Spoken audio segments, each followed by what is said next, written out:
স্বামী বিবেকানন্দের বাণী ও রচনা। অধ্যায় সাধনপাদ। সূত্রার্থ 1। তপস্যা অধ্যাত্মশাস্ত্র পাঠ ও ঈশ্বরে সমুদয় কর্মফল সমর্পণকে ক্রিয়াযোগ বলে। পূর্ব অধ্যায়ে যে সকল সমাধির কথা বলা হইয়াছে তাহা লাভ করা অতি কঠিন। এই জন্য আমাদিগকে ধীরে ধীরে ওই সকল সমাধি লাভের চেষ্টা করিতে হইবে। ইহার প্রথম সোপানকে ক্রিয়াযোগ বলে। এই শব্দের আক্ষরিক অর্থ হল কর্ম দ্বারা যোগের দিকে অগ্রসর হওয়া। আমাদের ইন্দ্রিয়গুলি যেন অশ্ব, মন তাহার লাগাম, বুদ্ধি সারথি, আত্মা সেই রথের আরোহী, আর এই শরীর রথস্বরূপ। মানুষের আত্মাই গৃহস্বামী, রাজা রূপে এই রথে তিনি বসিয়া আছেন। অশ্বগণ অতি প্রবল হয়ে রশ্মি দ্বারা সংযত না থাকিতে চায়, আর যদি বুদ্ধিরূপ সারথি ওই অশ্বগণকে কি রূপে সংযত করিতে হইবে তাহা না জানে, তবে এই রথের পক্ষে মহা বিপদ উপস্থিত হইবে। পক্ষান্তরে যদি ইন্দ্রিয় রূপ অশ্বগণ সংযত থাকে, আর মন রূপ রশ্মি বুদ্ধিরূপ সারথির হস্তে দৃঢ়ভাবে ধৃত থাকে, তবে ওই রথ ঠিক উহার গন্তব্যস্থানে পৌঁছিতে পারে। এখন এই তপস্যা শক্তির অর্থ কি? তপস্যা শব্দের অর্থ এই শরীর ও ইন্দ্রিয়গণকে চালনা করিবার সময় খুব দৃঢ়ভাবে রশ্মি ধরিয়া থাকা, উহাদিগকে ইচ্ছামতো কার্য করিতে না দিয়া আত্মবশে রাখা। পাঠ বা স্বাধ্যায়। এক্ষেত্রে পাঠ অর্থে কি বুঝিতে হইবে? নাটক, উপন্যাস বা গল্পের বই পড়া নয়। যে সকল গ্রন্থে আত্মার মুক্তি বিষয়ে উপদেশ ও নির্দেশ আছে সেই সকল গ্রন্থ পাঠ। আবার স্বাধ্যায় বলিতে বিতর্কমূলক পুস্তক পাঠ মোটেই বুঝায় না। বুঝিতে হইবে যোগী বিতর্কমূলক পাঠ ও আলোচনা শেষ করিয়াছেন, তিনি তৃপ্ত, উহাতে আর তাহার রুচি নাই। তিনি পাঠ করেন শুধু তাহার ধারণাগুলি দৃঢ় করিবার জন্য। দুই প্রকার শাস্ত্রীয় জ্ঞান আছে: বাদ, যাহা তর্ক, যুক্তি ও বিচারাত্মক, এবং সিদ্ধান্ত, যাহা মীমাংসাত্মক। অজ্ঞান অবস্থায় মানুষ প্রথমোক্ত প্রকার জ্ঞান অনুশীলনে প্রবৃত্ত হয়। উহা তর্কযুদ্ধ স্বরূপ। প্রত্যেক বিষয়ের স্বপক্ষ বিপক্ষ দেখিয়া বিচার করা। এই বিচার শেষ হইলে তিনি কোনো এক মীমাংসায় সমাধানে উপনীত হন। কিন্তু শুধু সিদ্ধান্তে উপনীত হইলে চলিবে না। এই সিদ্ধান্ত বিষয়ে মনের ধারণা প্রগাঢ় করিতে হইবে। শাস্ত্র অনন্ত, সময় সংক্ষিপ্ত, এতএব সকল বস্তুর সার ভাগ গ্রহণ করা জ্ঞান লাভের গোপন রহস্য। ওই সারটুকু লইয়া ওই উপদেশ মতো জীবন যাপন করিতে চেষ্টা করো। ভারতবর্ষে প্রাচীন কাল হইতে একটি প্রবাদ প্রচলিত আছে, যদি তুমি কোনো রাজহংসের সম্মুখে এক পাত্র জল মিশ্রিত দুগ্ধ ধরো, তবে সে দুগ্ধটুকু পান করিবে, জলটুকু পরিয়া থাকিবে। এই রূপে জ্ঞানের যেটুকু প্রয়োজনীয় অংশ তাহা গ্রহণ করিয়া অসারটুকু ফেলিয়া দিতে হইবে। প্রথম অবস্থায় এই বুদ্ধির ব্যায়াম আবশ্যক। অন্ধভাবে কিছুই গ্রহণ করিলে চলিবে না। যোগী এই তর্ক যুক্তির অবস্থা অতিক্রম করিয়া পর্বতবৎ একটি দৃঢ় সিদ্ধান্তে উপনীত হইয়াছেন। তাহার তখন একমাত্র উদ্দেশ্য হল ওই সিদ্ধান্তের দৃঢ়তা বৃদ্ধি করা। তিনি বলেন, বিচার করিও না। যদি কেহ জোর করিয়া তোমার সহিত তর্ক করিতে আসে, তুমি তর্ক না করিয়া চুপ করিয়া থাকিবে।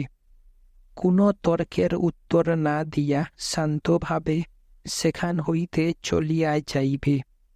কারণ তর্ক কেবল মনকে চঞ্চল করে।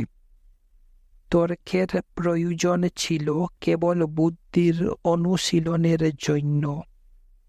অযথা বুদ্ধিকে চঞ্চল করিবার প্রয়োজন কি? বুদ্ধি একটি দুর্বল যন্ত্র মাত্র। উহা আমাদিগকে শুধু ইন্দ্রিয়ের গণ্ডিতে সীমাবদ্ধ জ্ঞান দিতে পারে। যোগী চান ইন্দ্রিয়াতীত অনুভূতির রাজ্যে যাইতে, সুতরাং তাহার পক্ষে বুদ্ধি চালনার আর কোনো প্রয়োজন থাকে না। এই বিষয়ে তিনি দৃঢ় নিশ্চয় হইয়াছেন, সুতরাং আর তর্ক করেন না, মৌন অবলম্বন করেন। তর্ক করিতে গেলে মনের সাম্য নষ্ট হইয়া পড়ে, চিত্তের মধ্যে একটা চাঞ্চল্য উপস্থিত হয়। ইহা তাহার পক্ষে বিঘ্ন মাত্র। এই সব তর্ক ও যুক্তি শুধু প্রসঙ্গত আসিয়া পড়ে। এই তর্ক যুক্তির অতীত রাজ্যে উচ্চতর তত্ত্বসমূহ রহিয়াছে। সমগ্র জীবনটা কেবল বিদ্যালয়ের বালকের ন্যায় বিবাদ করিবার বা বিতর্ক সমিতি লইয়া কাটাইবার জন্য নয়। ঈশ্বরে কর্মফল অর্পণ অর্থে কর্মের জন্য নিজে কোনো রূপ প্রশংসা বা নিন্দা দ্বারা প্রভাবিত না হইয়া দুইটি ঈশ্বরে সমর্পণ করিয়া শান্তিতে অবস্থান করা বোঝায়। সূত্রার্থ 2। ওই ক্রিয়াযোগের প্রয়োজন সমাধি অভ্যাসের সুবিধা করিয়া দেওয়া এবং ক্লেশজনক বিঘ্ন সমুদয় ক্ষীণ করা। আমরা অনেকেই মনকে আদুরে ছেলের মতো করিয়া ফেলিয়াছি। উহা যাহা চায় তাহাই দিয়া থাকি। এই জন্য সর্বদা ক্রিয়াযোগের অভ্যাস আবশ্যক, যাহাতে মনকে সংযত করিয়া নিজের বশীভূত করা যায়। এই সংযমের অভাব হইতেই যোগের বিঘ্ন উপস্থিত হইয়া থাকে ও তাহাতেই ক্লেশের উৎপত্তি হয়। এগুলি দূর করিবার উপায় ক্রিয়াযোগের দ্বারা মনকে বশীভূত করা, মনকে উহার কার্য করিতে না দেওয়া। সূত্রার্থ 3। অবিদ্যা, অস্মিতা, রাগ, দ্বেষ ও অভিনিবেশ অর্থাৎ জীবনে আসক্তি, ইহারাই পঞ্চক্লেশ, ইহারাই পঞ্চবন্ধন রূপে আমাদিগকে বদ্ধ করিয়া রাখে। অবশ্য অবিদ্যাই কারণ এবং অন্য চারটি ফল। অবিদ্যাই আমাদের দুঃখের একমাত্র কারণ। আর কাহার শক্তি আছে যে আমাদিগকে এইরূপ দুঃখ দেয়? আত্মা নিত্য আনন্দ স্বরূপ। আত্মার এই সমুদয় দুঃখই কেবল ভ্রম মাত্র। সূত্রার্থ 4। অবিদ্যাই পরবর্তীগুলির উৎপাদক ক্ষেত্র। এগুলি কখনো লীন বা সুপ্তভাবে, কখনো সূক্ষ্মভাবে, কখনো অন্য বৃত্তি দ্বারা বিচ্ছিন্ন অর্থাৎ অভিভূত হইয়া থাকে, কখনো বা প্রকাশিত বা বিস্তারিত থাকে। অবিদ্যাই অস্মিতা, রাগ, দ্বেষ ও অভিনিবেশের অর্থাৎ জীবনে আসক্তির কারণ। ওই সংস্কারগুলি আবার বিভিন্ন লোকের মনে বিভিন্ন অবস্থায় থাকে। কখনো ওইগুলি সুপ্তভাবে থাকে। তোমরা অনেক সময় শিশুতুল্য নিরীহ এই বাক্য শুনিয়া থাকো, কিন্তু এই শিশুর ভিতরেই হয়তো দেবতা বা অসুরের ভাব রহিয়াছে। ওই ভাব ক্রমশ প্রকাশ পাইবে। যোগীরা হৃদয়ে পূর্বকর্মের ফলস্বরূপ ওই সংস্কারগুলি তনু বা সূক্ষ্ম ভাবে থাকে। ইহার তাৎপর্য এই, ওইগুলি খুব সূক্ষ্ম অবস্থায় থাকে। যোগী ওইগুলি দমন করিয়া রাখিতে পারেন, যাহাতে উহারা ব্যক্ত হইতে না পায়। বিচ্ছিন্ন অবস্থায় কতকগুলি প্রবল সংস্কার অন্য কতকগুলি সংস্কারকে কিছুকালের জন্য অভিভূত বা আচ্ছন্ন করিয়া রাখে, কিন্তু যখনই ওই কারণগুলি চলিয়া যায় তখনই আবার অন্য সংস্কারগুলি প্রকাশিত হইয়া পড়ে। এই শেষ অবস্থাটির নাম উদার বা বিস্তৃত। ওই অবস্থায় সংস্কারগুলি অনুকূল পরিবেশ পাইয়া শুভ বা অশুভ রূপে প্রবলভাবে কার্য করিতে থাকে। সূত্রার্থ 5।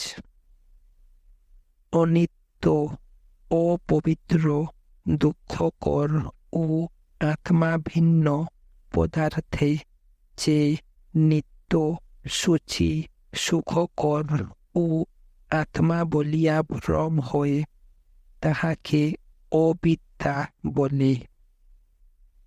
এই সমুদয় সংস্কারের একমাত্র কারণ অবিদ্যা। আমাদের প্রথমে জানিতে হইবে এই অবিদ্যা কি। আমরা সকলেই মনে করি আমি শরীর, শুদ্ধ জ্যোতির্ময় নিত্য আনন্দ স্বরূপ আত্মা নই। ইহাই অবিদ্যা। আমরা মানুষকে শরীর বলিয়াই ভাবি এবং সেইভাবেই দেখি। ইহা মহাভ্রম। সূত্রার্থ 6। দ্রষ্টা ও দর্শন শক্তির একাত্মতাই অস্মিতা। আত্মাই যথার্থ দ্রষ্টা। তিনি শুদ্ধ, নিত্য, পবিত্র, অনন্ত ও অমর। আর দর্শন শক্তি অর্থাৎ উহার ব্যবহার্য যন্ত্র কি কি? চিত্ত, বুদ্ধি অর্থাৎ নিশ্চয়াত্মিকা বৃত্তি, মন ও ইন্দ্রিয়গণ, এইগুলি আত্মার যন্ত্র। এইগুলি তাহার বাহ্য জগৎ দেখিবার যন্ত্র স্বরূপ। আর আত্মার সহিত ওইগুলির একই ভাবকে অস্মিতারূপ অবিদ্যা বলে। আমরা বলিয়া থাকি আমি চিত্ত, আমি চিন্তা, আমি রুষ্ট হইয়াছি অথবা আমি সুখী। কিন্তু কি রূপে আমরা রুষ্ট হইতে পারি বা কাহাকেও ঘৃণা করিতে পারি? আত্মার সহিত নিজেকে অভেদ জানিতে হইবে। আত্মার তো কখনো পরিণাম হয় না।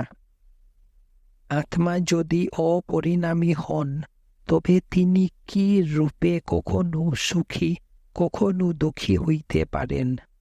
তিনি নিরাকার, অনন্ত ও সর্বব্যাপী। কে তাহাকে পরিবর্তিত করিতে পারে? আত্মা সর্ববিধ নিয়মের অতীত। কে তাহাকে বিকৃত করিতে পারে? জগতের কোনো কিছুই আত্মার উপর কোনো কার্য করিতে পারে না। তথাপি আমরা অজ্ঞাতবশত নিজ দিককে মনোবৃত্তির সহিত একীভূত করিয়া ফেলি এবং সুখ বা দুঃখ অনুভব করিতেছি মনে করি। সূত্রার্থ ৭। যে মনোবৃত্তি কেবল সুখকর পদার্থের উপর থাকিতে চায়, তাহাকে রাগ বলে। আমরা কোনো বিষয় সুখ পাইয়া থাকি। যে সব বিষয় আমরা সুখ পাই, সেগুলির দিকে মন একটি প্রবাহের মতো প্রবাহিত হইতে থাকে। সুখ কেন্দ্রের দিকে ধাবমান আমাদের মনের ওই প্রবাহকেই রাগ বা আসক্তি বলে। আমরা যাহাতে সুখ পাই না, এমন কোনো বিষয়ে আমরা কখনই আকৃষ্ট হই না। অনেক সময় আমরা নানা প্রকার অদ্ভুত বিষয়ে সুখ পাইয়া থাকি। তাহা হইলেও রাগের যে লক্ষণ দেওয়া গেল, তাহা সর্বত্রই খাটে। আমরা যেখানে সুখ পাই সেখানেই আকৃষ্ট হই। সূত্রার্থ ৮। দুঃখকর পদার্থের উপর পুনঃ স্থিতিশীল অন্তঃকরণ বৃত্তি বিশেষকে দ্বেষ বলে। যাহাতে আমরা দুঃখ পাই, তাহা তৎক্ষণাৎ ত্যাগ করিবার চেষ্টা পাই। সূত্রার্থ ৯। যাহা পূর্ব মরণানুভব হইতে স্বভাবত প্রবাহিত ও যাহা পণ্ডিত ব্যক্তিতেও প্রতিষ্ঠিত, তাহাই অবিনিবেশ অর্থাৎ জীবনে মমতা। এই জীবনের প্রতি মমতা প্রত্যেক জীবেই প্রকাশিত দেখিতে পাওয়া যায়। ইহার উপর পরজন্ম সম্বন্ধীয় মত স্থাপন করিবার অনেক চেষ্টা হইয়াছে। মানুষ জীবনকে এত বেশি ভালোবাসে বলিয়া ভবিষ্যতেও সে একটি জীবন আকাঙ্ক্ষা করে। অবশ্য ইহা বলা বাহুল্য যে এই যুক্তির বিশেষ কোনো মূল্য নাই। তবে ইহার মধ্যে সর্বাপেক্ষা অদ্ভুত ব্যাপার এই যে, পাশ্চাত্য দেশসমূহের মতে এই জীবনের প্রতি মমতা হইতে যে ভবিষ্যৎ জীবনের সম্ভাব্যতা সূচিত হয়, তাহা কেবল মানুষের পক্ষেই খাটে, অন্যান্য জন্তুর পক্ষে নয়। ভারতবর্ষে জীবনের এই মমতাই পূর্ব সংস্কার ও পূর্ব জীবন প্রমাণ করিবার অন্যতম যুক্তিস্বরূপ হইয়াছে। মনে কর, যদি সমুদয় জ্ঞানই আমাদের প্রত্যক্ষ অনুভব হইতে লাভ হইয়া থাকে, তবে ইহা নিশ্চয় যে আমরা যাহা কখনো প্রত্যক্ষ অনুভব করি নাই, তাহা কখনো কল্পনাও করিতে পারি না বা বুঝিতেও পারি না। কুক্কুট শাবকগণ ডিম্ব হইতে ফুটিবা মাত্র খাইতে আরম্ভ করে। অনেক সময় এরূপ দেখা গিয়াছে যে, যখন কুক্কুটি দ্বারা হংস ডিম্ব ফুটানো হইয়াছে, তখন হংস শাবক ডিম্ব হইতে বাহির হইবা মাত্র জলের দিকে চলিয়া গিয়াছে। কুক্কুটি মাতা মনে করে শাবকটি বুঝি জলে ডুবিয়া গেল। প্রত্যক্ষ অভিজ্ঞতাই যদি জ্ঞানের একমাত্র উপায় হয়, তাহা হইলে কুক্কুট শাবকগুলি কোথা হইতে খাদ্য খুঁটিতে শিখিল, অথবা ওই হংস শাবকগুলি কোথায় শিখিল জল তাহাদের স্বাভাবিক স্থান। যদি বলো ইহা সহজাত জ্ঞান বা ইনস্টিংক্ট, তবে তো কিছুই বুঝা গেল না। কেবল একটি শব্দ প্রয়োগ করা হইল, ব্যাখ্যা কিছুই হইল না। এই সহজাত জ্ঞান কি? এই রূপ সহজাত জ্ঞান আমাদেরও অনেক আছে। দৃষ্টান্ত স্বরূপ আপনাদের মধ্যে অনেক মহিলাই পিয়ানো বাজাইয়া থাকেন। আপনাদের অবশ্য স্মরণ থাকিতে পারে, যখন আপনারা প্রথম শিক্ষা করিতে আরম্ভ করেন, তখন আপনাদিগকে শ্বেত কৃষ্ণ উভয় প্রকার পর্দায় একটির পর আরও একটিকে কত যত্নের সহিত অঙ্গুলি প্রয়োগ করিতে হইত। কিন্তু বহু বৎসরের অভ্যাসের পর এখন আপনারা হয়তো কোনো বন্ধুর সহিত কথা কহিতেছেন, সঙ্গে সঙ্গে পিয়ানোর উপর আঙ্গুলগুলি আপনা আপনি চলিতে থাকিবে। উহা এখন আপনাদের সহজাত জ্ঞানে পরিণত হইয়াছে, স্বাভাবিক হইয়া পড়িয়াছে। অন্যান্য যে সব কাজ আমরা করিয়া থাকি, সেগুলি সম্বন্ধেও ওই রূপ। অভ্যাসের দ্বারা কোনো কাজ স্বাভাবিক হইয়া যায়, স্বয়ংক্রিয় হইয়া যায়। কিন্তু আমরা যত দূর জানি, এখন যে ক্রিয়াগুলিকে স্বভাবজ বলি, সেগুলি পূর্বে বিচার সহিত করিতে হইত, এখন স্বাভাবিক হইয়া পড়িয়াছে। যোগীদের ভাষায় সহজাত জ্ঞান যুক্তি বিচারের ক্রমসংকুচিত অবস্থা মাত্র। বিচারজনিত জ্ঞান সংকুচিত হইয়া স্বাভাবিক সহজাত জ্ঞান বা সংস্কারে পরিণত হয়। এতএব আমরা যাহাকে সহজাত জ্ঞান বলি, তাহা যে বিচারজনিত জ্ঞানের সংকুচিত অবস্থা মাত্র, এরূপ চিন্তা করা সম্পূর্ণ যুক্তিসঙ্গত। প্রত্যক্ষ অভিজ্ঞতা ব্যতীত যুক্তি বিচার সম্ভব নয়। সুতরাং সমুদয় সহজাত জ্ঞানই পূর্ব অভিজ্ঞতার ফল। কুক্কুটগণ শ্যানকে ভয় করে, হংস শাবকগণ জল ভালোবাসে। এই দুইটি পূর্ব অভিজ্ঞতার ফল। এখন প্রশ্ন, এই অনুভূতি জীবাত্মার অথবা কেবল শরীরের? হংস এখন যাহা অনুভব করিতেছে, তাহা কেবল ওই হংসের পূর্বপুরুষগণের অভিজ্ঞতা হইতে আসিতেছে, না উহা হংসের নিজের অভিজ্ঞতা? আধুনিক বৈজ্ঞানিকগণ বলেন, উহা কেবল তাহার শরীরের ধর্ম। কিন্তু যোগীরা বলেন, উহা মনের অনুভূতি, শরীরের ভিতর দিয়া সঞ্চালিত হইতেছে মাত্র। ইহাকেই পুনর্জন্মবাদ বলে।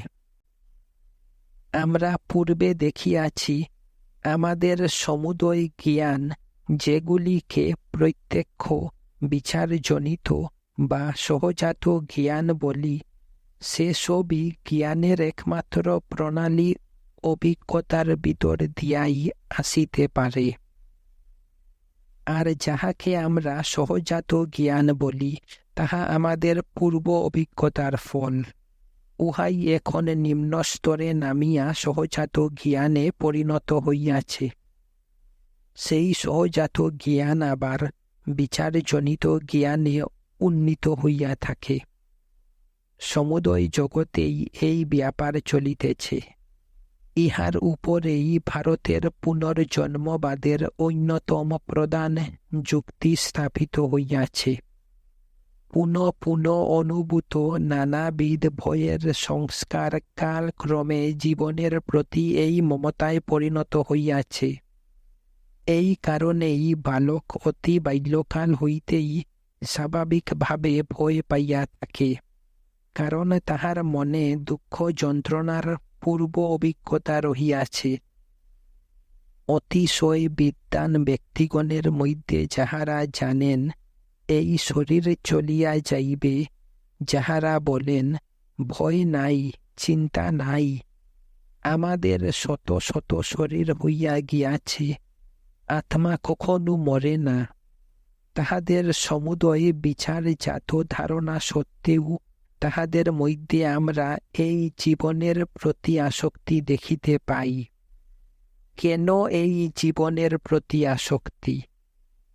আমরা দেখিয়াছি যে ইহা আমাদের সহজাত বা স্বাভাবিক হইয়া পড়িয়াছে। যোগীদিগের দার্শনিক ভাষায় উহা সংস্কারে পরিণত হইয়াছে বলা যায়। এই সংস্কারগুলি সূক্ষ্ম বা গুপ্তভাবে চিত্তের ভিতর যেন নিদ্রিত রহিয়াছে।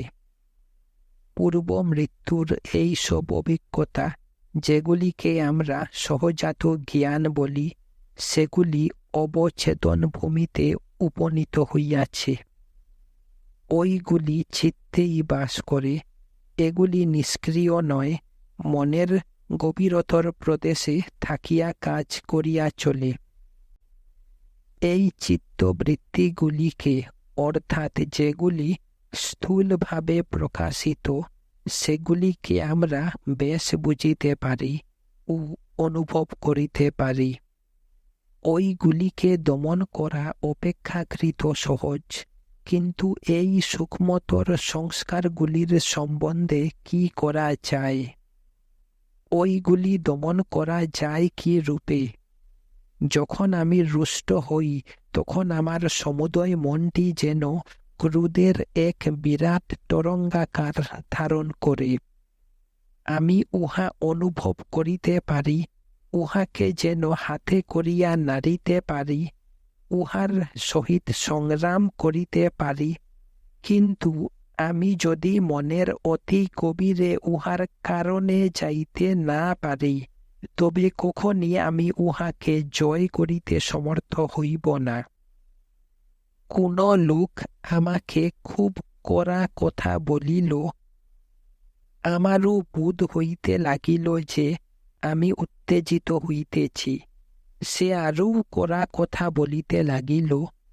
অবশেষে আমি ক্রোধে উন্মত্ত হইয়া উঠিলাম, আত্মবিস্মৃত হইলাম, ক্রোধ বৃত্তির সহিত যেন নিজেকে মিশাইয়া ফেলিলাম।